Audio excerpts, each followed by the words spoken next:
Yang pertama, yang menginfakkan itu karena ikhlas mengharap ridha Allah Subhanahu wa taala, maka umpamanya seperti kebun yang ada di dataran tinggi, terkena hujan sehingga kemudian tumbuh dengan lebat, buah-buahnya kemudian juga banyak, bisa sampai 2 kali lipat dari biasanya. Kalaupun tidak ada hujan karena tempatnya ada di dataran tinggi, maka sudah cukup dengan embun.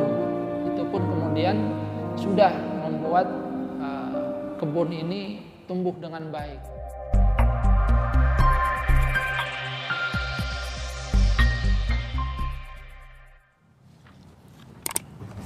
Assalamualaikum warahmatullahi wabarakatuh. Innal hamdalillah nahmaduhu wa nasta'inuhu wa nastaghfiruh wa na'udzu billahi min shururi anfusina wa min sayyiati a'malina. May yahdihillahu fala mudilla lahu wa may yudlil fala hadiya lahu. Asyhadu an la ilaha illallah wahdahu la syarika lahu wa asyhadu anna Muhammadan 'abduhu wa rasuluhu la nabiyya ba'dahu. Allahumma salli ala Muhammad wa ala ali Muhammad kama sallaita ala ali Ibrahim innaka Hamidum Majid. Allahumma barik ala Muhammad wa ala ali Muhammad kama barakta ala ali Ibrahim innaka Hamidum Majid. Allahumma la ilma illa ma 'allamtana fa'allimna ilman yanfa'una wanfa'na bima 'allamtana. Rabbana atina min ladunka rahmatan wa hayyi' lana min amrina rasyada. Rabbi shrah li sadri wa yassir li amri wahlul 'uqdatam min lisani yafqahu qawli, amma ba'du. Hadirin jamaah salat subuh rahimakumullah. Alhamdulillah, kita bersyukur kepada Allah Subhanahu wa taala karena kita diberikan nikmat oleh Allah Subhanahu wa taala. Kita diberikan kemampuan untuk melaksanakan salat subuh berjamaah sebagai bagian penghambaan kita kepada Allah Subhanahu wa taala. Di dalam hadis Rasulullah sallallahu alaihi wasallam itu menyatakan, kullun nasi yaghdu faba'i'un nafsah famu'tiquha aw mubiquha. Setiap manusia itu diberikan oleh Allah Subhanahu wa taala nikmat memasuki waktu pagi. Nah, nikmat ini kemudian diibaratkan oleh Rasulullah sallallahu alaihi wasallam sebagai modal. Faba'i'un nafsah, maka dia memperdagangkan dirinya. Famu'tiquha au mubiquha. Di antara manusia ada yang memerdekakan dirinya karena dengan modal waktu yang diberikan oleh Allah Subhanahu wa taala, dia melakukan aktivitas kebaikan, melakukan amal solih, sehingga dengan demikian dia termasuk kategori orang yang mu'tiquha, membebaskan dirinya, memerdekakan dirinya dari azab Allah Subhanahu wa taala.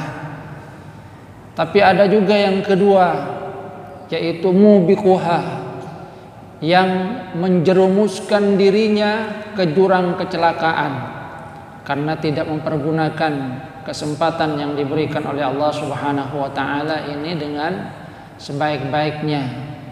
Kesempatan waktu, dia sudah diberikan lagi umur hidup sesudah kematian sementara di waktu tidur, tidak digunakan waktu ini dengan sebaik-baiknya dalam rangka amal ibadah, dalam rangka aktivitas kebaikan, tapi malah digunakan dalam rangka hal-hal yang tidak diridhoi oleh Allah Subhanahu wa taala.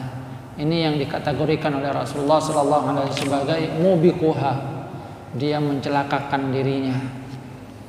Alhamdulillah, mudah-mudahan kita termasuk ke dalam bagian mereka yang mu'tiquha, membebaskan diri kita, mempergunakan modal ini dalam rangka sesuatu yang diridhoi oleh Allah Subhanahu wa taala.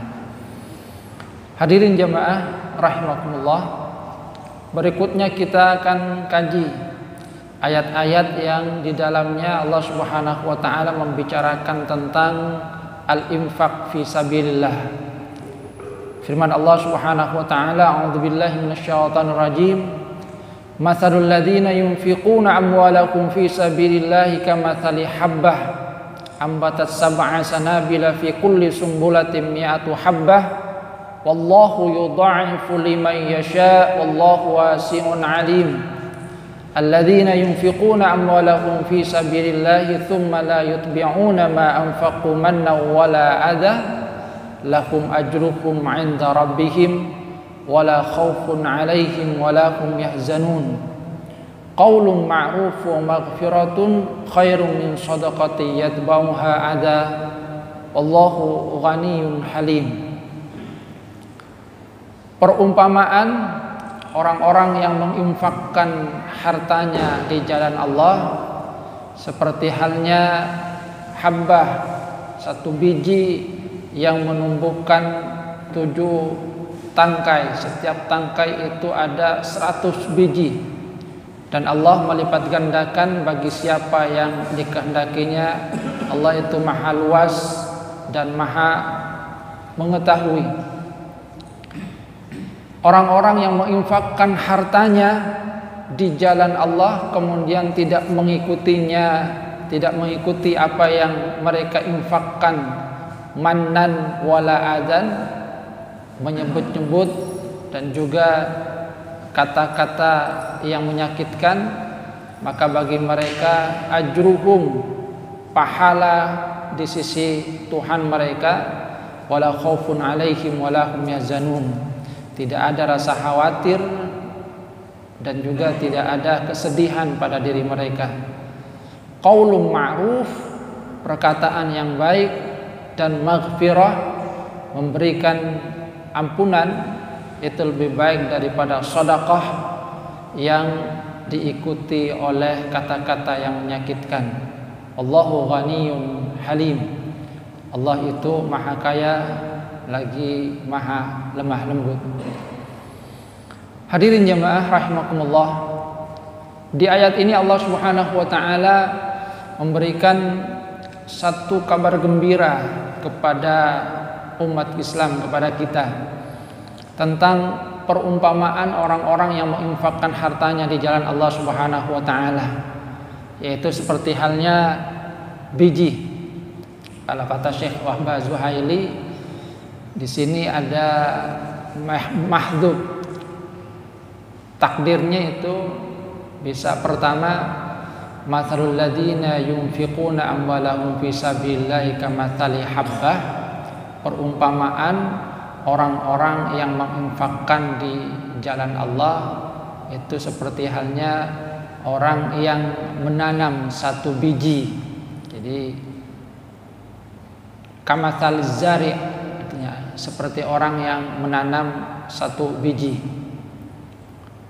dan biji itu kemudian menumbuhkan 7 tangkai. Atau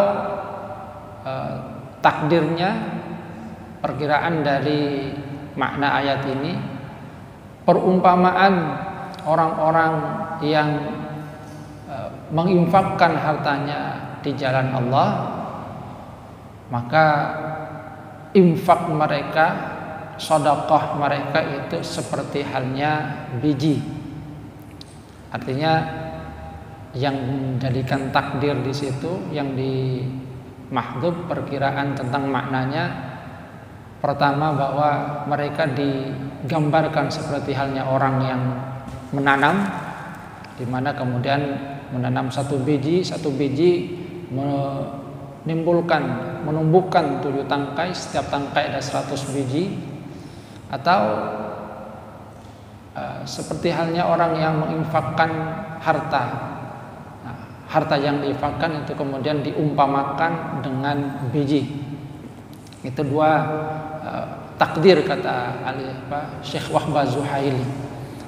Namun yang penting bahwa di dalam ayat ini Allah Subhanahu wa taala mengisyaratkan bahwa sesuatu yang diinfakkan di jalan Allah Subhanahu wa taala itu akan dilipat gandakan oleh Allah Subhanahu wa taala sampai 700 kali lipat. Jadi satu biji menumbuhkan 7 tangkai, tiap tangkai itu ada 100. Maka satu itu menjadi 700 kali lipat. Dan di ayat ini Allah Subhanahu wa taala masih menyatakan wallahu yudha'ifu liman yasha. Allah itu melipat gandakan lagi bagi siapa yang diketahui, yang ia kehendaki. Makanya dalam hadis Rasulullah sallallahu alaihi wasallam itu menyatakan bahwa setiap hasanah itu, setiap amal kebaikan itu dilipat gandakan oleh Allah Subhanahu wa taala dari 10. Jadi 10 kali ila sab'imi'ati dhi'fin, sampai 700 kali lipat. Jadi 10 kali lipat minimal sampai 700 kali lipat. Dan itu pun masih ada yang dilebihkan dari itu. Makanya makna Allah yudha'ifu liman yasha, kata para mufassir, Allah itu masih bisa melipat gandakan lagi bagi siapa yang dikehendakinya lebih dari 700 kali lipat. Tapi secara umum antara 10 sampai 700 kali lipat. Al-hasanatu bi asyri amsalha, kata Rasulullah sallallahu alaihi wasallam. Kebaikan itu dibalas 10 kali, bi asyri amsalha. Dalam hadis yang lain itu dari 10 sampai ila sab'imi'ati dhi'fin, sampai 700 kali lipat. Namun ada juga yang bisa dilebihkan oleh Allah Subhanahu wa taala. Di antaranya misalnya adalah illa siyam, kata Rasulullah sallallahu alaihi wasallam, kecuali puasa. Puasa itu pahalanya tidak terbatas. Terserah Allah Subhanahu wa taala, fa innahu li wa ana ajzi bih. Itu adalah milikku dan aku yang akan membalasnya sendiri.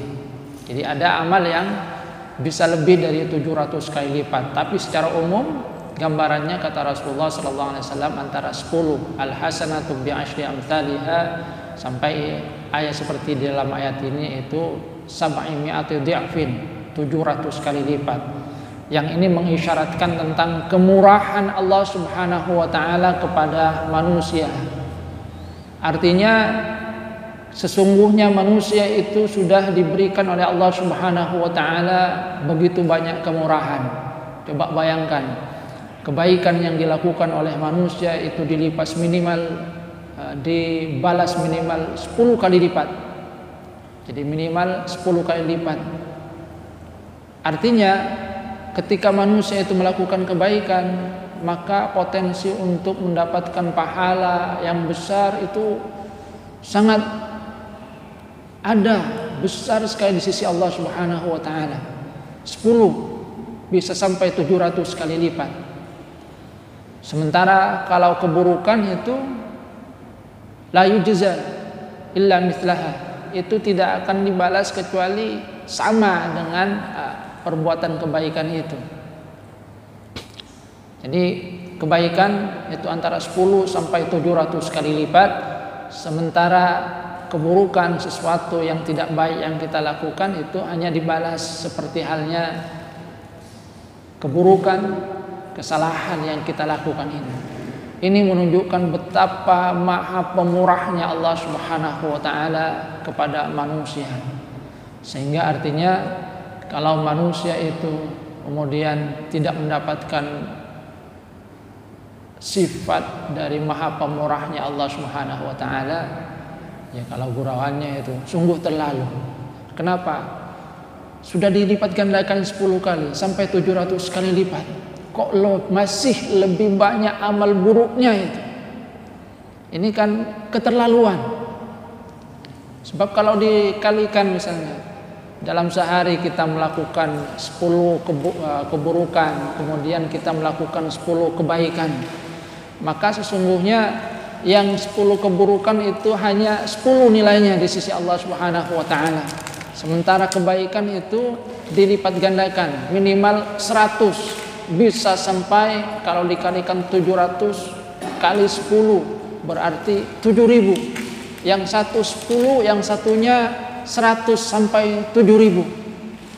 Sehingga secara matematika sesungguhnya dengan sifat maha pemurahnya Allah Subhanahu wa taala terhadap manusia, maha kasih sayangnya ini, ketika manusia melakukan kebaikan dan keburukan dalam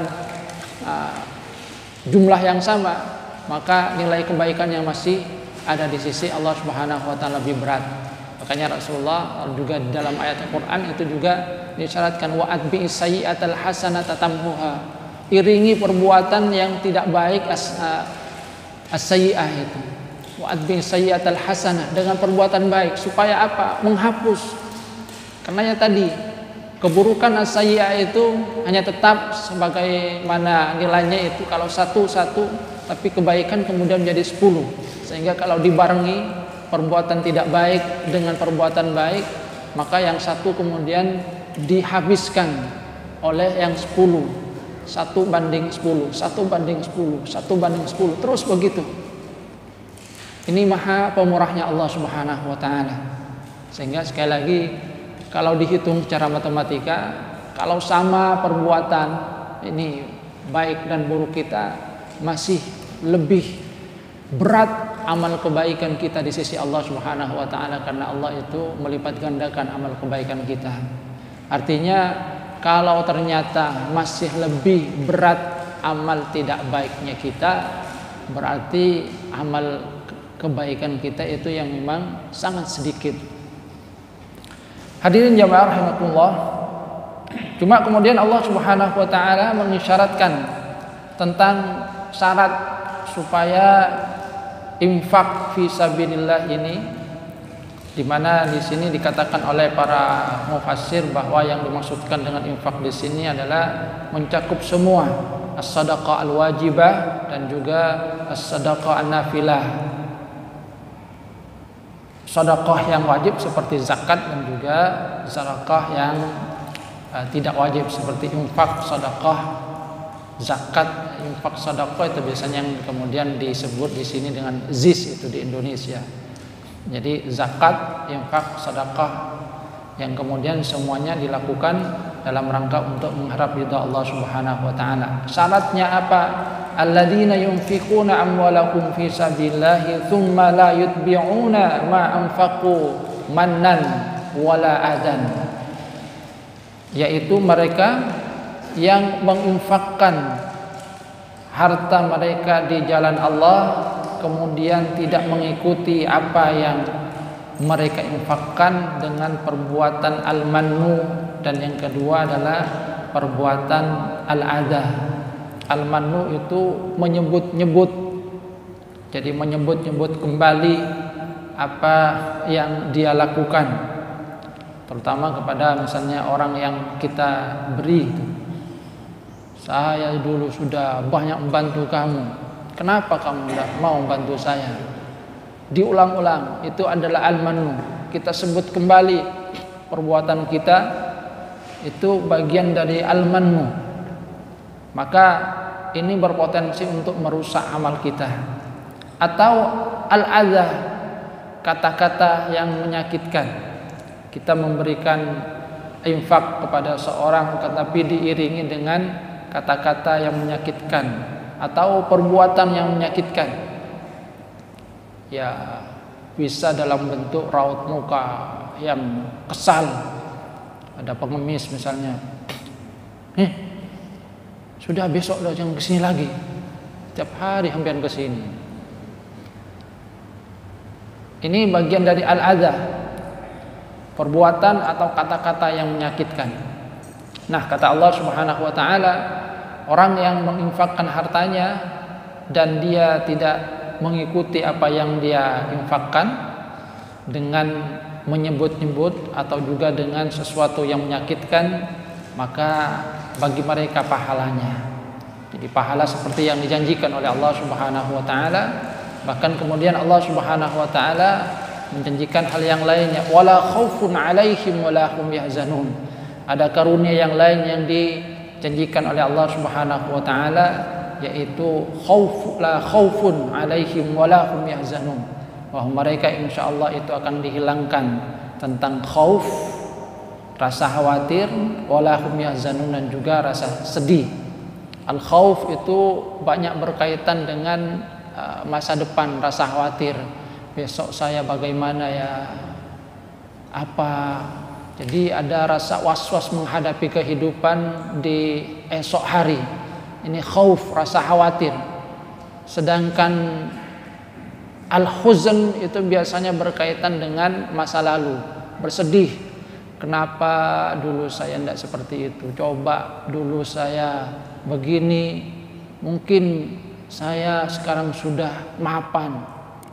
Maka Allah Subhanahu wa taala mengisyaratkan seorang yang menginfakkan hartanya di jalan Allah Subhanahu wa taala dan tidak mengikuti apa yang mereka infakkan dengan perbuatan menyebut-nyebut ataupun juga dengan sesuatu yang menyakitkan, mereka akan mendapatkan pahala yang dijanjikan oleh Allah Subhanahu wa taala, dan mereka juga akan dihilangkan bagi mereka rasa khawatir, rasa was-was tentang kehidupan di esok hari, dan juga dihilangkan rasa sedih terhadap sesuatu yang sudah mereka lewati pada masa yang lalu.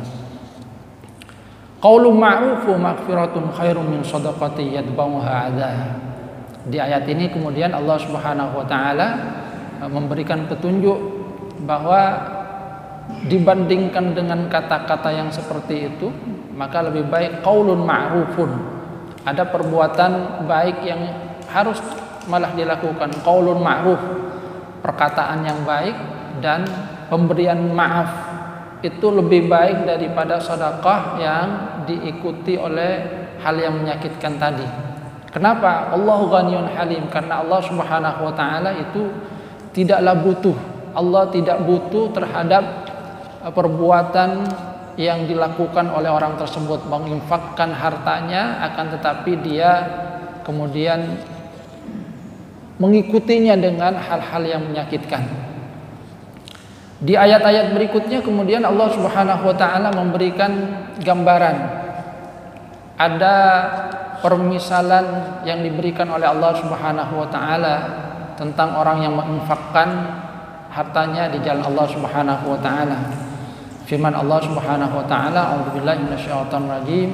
Ya ayyuhalladzina amanu la tubtilu shadaqatikum bil manni wal adha kalladzi yunfiqu malahu ria'an nasi wa la yu'minu billahi wal yawmil akhir famathaluhu kamathali safwanin 'alaihi turabun fa asabahu wabilun fatarakahu salda la yaqdiruna 'ala syai'in mimma kasabu wallahu la yahdil qaumal kafirin.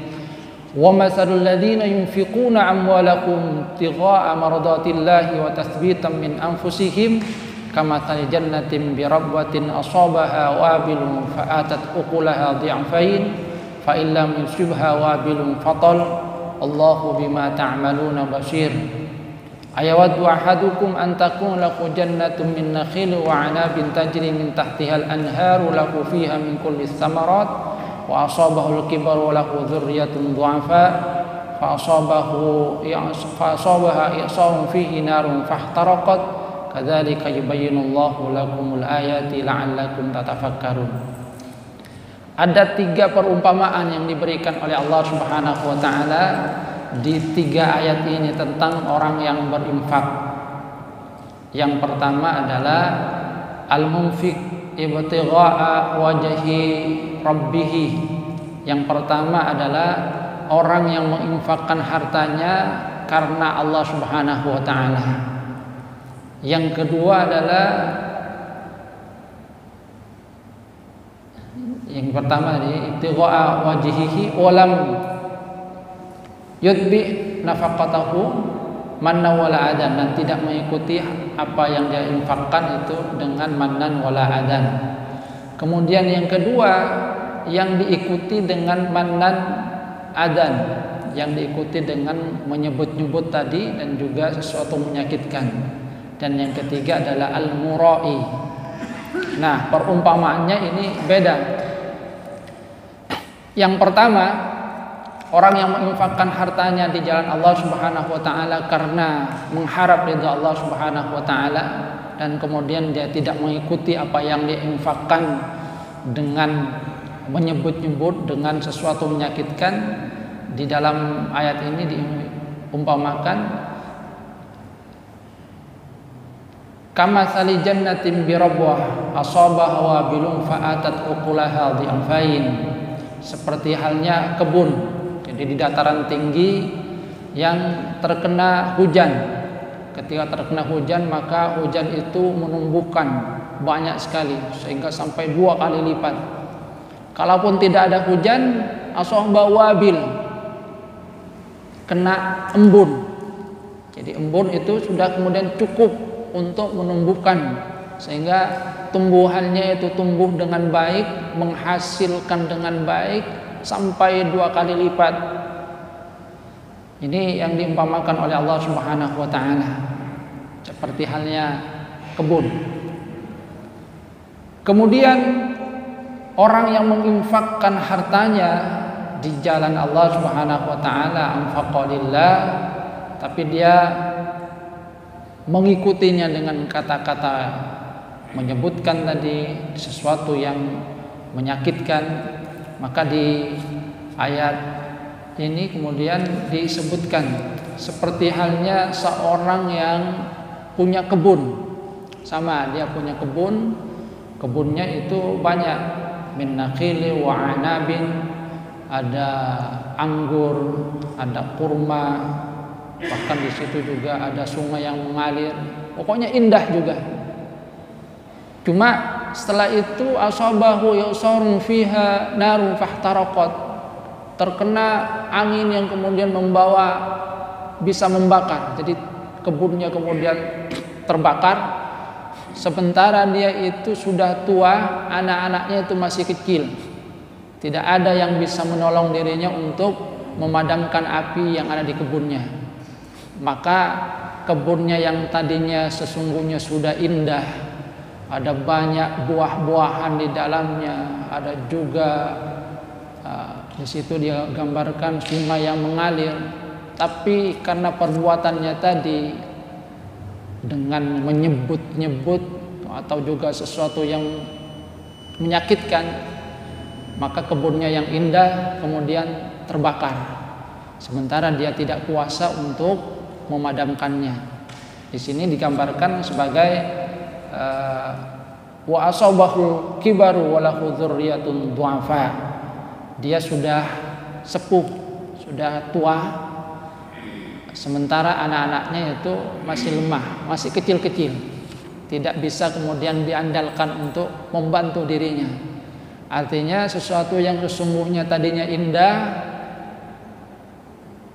sesuatu yang sudah sesungguhnya berhasil dia dapatkan di sisi Allah Subhanahu wa taala pahala, tapi karena perbuatannya tadi, maka kebunnya tadi terbakar, habis apa yang dia lakukan, terbakar. Ini yang infak, akan tapi kemudian menyebut-nyebut atau melakukan perbuatan yang menyakitkan. Dan yang ketiga adalah al-mura'i, orang yang menginfakkan hartanya bukan karena Allah Subhanahu wa taala. Ya mungkin karena ingin manusia memujinya. Yang penting di sini adalah mura'i. Dia menginfakkan hartanya bukan ibtigha'a wajhillah, bukan karena mengharap ridha Allah Subhanahu wa taala, tapi mengharapkan sesuatu yang lainnya. Maka digambarkan di dalam ayat ini Allah Subhanahu wa taala menyatakan kamatsali safwanin 'alaihi turab asabahu wabilun fatarakahu salda la yaqdiruna ala syai'in mimma kasabu wallahu la yahdil qaumal kafirin. Seperti halnya batu yang licin, di atasnya itu ada debu, kemudian hujan turun, maka hujan yang turun ini tidak menyisakan sesuatu pun di atas batu yang licin ini.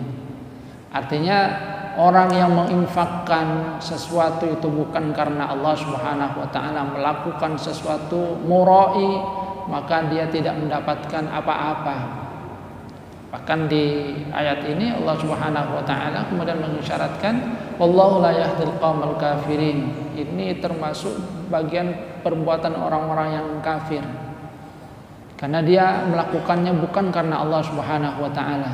Dan di dalam ayat yang lain Allah Subhanahu wa taala memang mengisyaratkan bahwa orang-orang kafir amal mereka itu memang tidak akan dihisab oleh Allah Subhanahu wa taala. fala nuqimu lahum yaumal qiyamati wazna. Kami tidak menimbang. Kenapa? Karena memang mereka melakukannya tidak dasar untuk mengharap ridha Allah Subhanahu wa taala. Artinya tidak ada memang timbangannya di sisi Allah Subhanahu wa taala. Hal nunabbiukum bil akhsarina a'mala alladzina dhalla sa'yuhum fil hayatid dunya wa hum yahsabuna annahum yuhsinuna sun'a.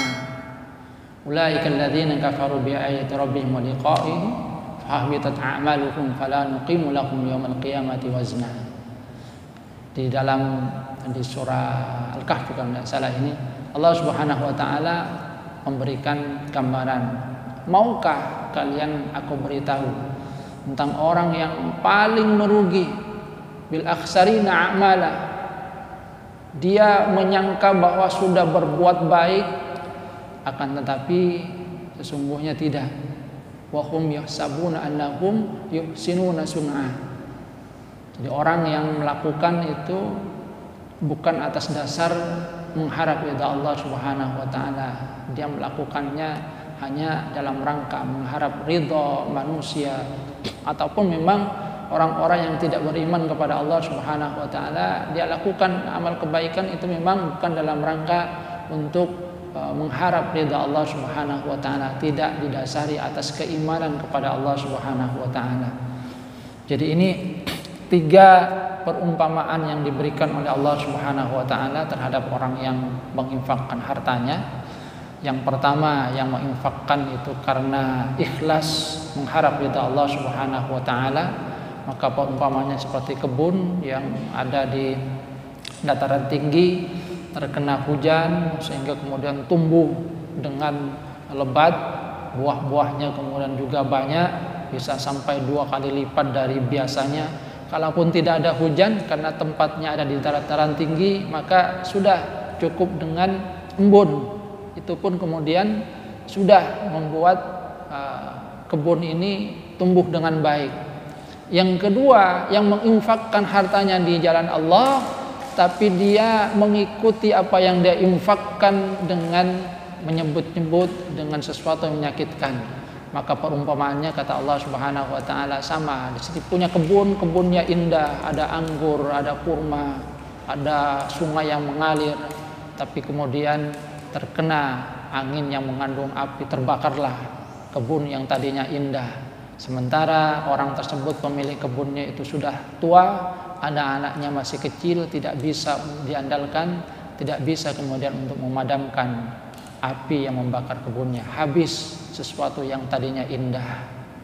Sedangkan yang ketiga, yang memang menginfakkan hartanya bukan karena Allah, tapi murai, mengharap selain Allah, maka perumpamannya tadi seperti halnya batu licin yang di atasnya ada debu. Maka hujan ini tidak akan menumbuhkan apa-apa, bahkan kemudian menghabiskan apa yang ada di atas batu yang licin ini. Tidak ada sesuatu pun malah yang tersisa. La yaqdiruna ala syai'im mimma kasabu. Tidak ada sesuatu pun yang kemudian dihitung oleh Allah Subhanahu wa taala. Nauzubillah, naudzubillah. Artinya ya, mari kita berhati-hati dari perbuatan al-man wal adha yang nantinya itu berpotensi untuk merusak amal-amal kita. Sebab ada juga yang memaknai as-shadaqah di sini sebagai semua amal kebaikan. Jadi as-shadaqah ada yang memaknainya dengan amal kebaikan dalam bentuk apapun. Jadi amal kebaikan dalam bentuk apapun, jangan sampai yang tadinya sudah indah kemudian terbakar. Mudah-mudahan kita termasuk dalam bagian dari mereka yang bisa diberikan kemampuan infak fisabilillah dengan benar dan tidak diikuti dengan perbuatan menyebut-nyebut ataupun juga dengan perbuatan yang menyakitkan. Kurang lebihnya mohon maaf. Wabillahi taufiq wal hidayah wal hidayah. Assalamualaikum warahmatullahi wabarakatuh.